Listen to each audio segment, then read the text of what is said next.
Alright, I'm working on this old Underwood. Kind of taking parts of it off already. Just to get in there. You see how dirty she is.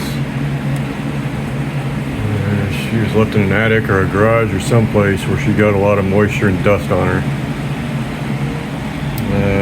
So what I did was I took some rust stopper here, sprayed it in there because all her keys were all stuck. I mean, like really bad. And I've been working it in.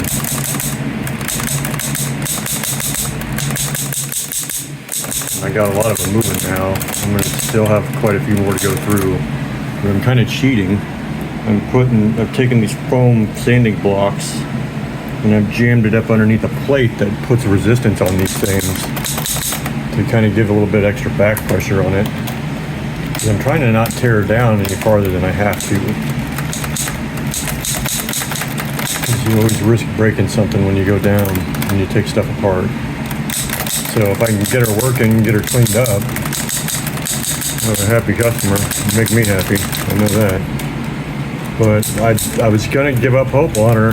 I let her soak overnight, and she still had really sticky keys. Some of them here I haven't worked on yet. But when I came up with that pad to stick underneath there, put back pressure on it, and getting them working, it started working. So there's hope for this girl yet, I think. If I can bring her back, I'm going to call myself a miracle worker. She's going to be more than just a mantelpiece here. It might actually be a fully functioning machine before I'm done with it. Stay tuned, folks.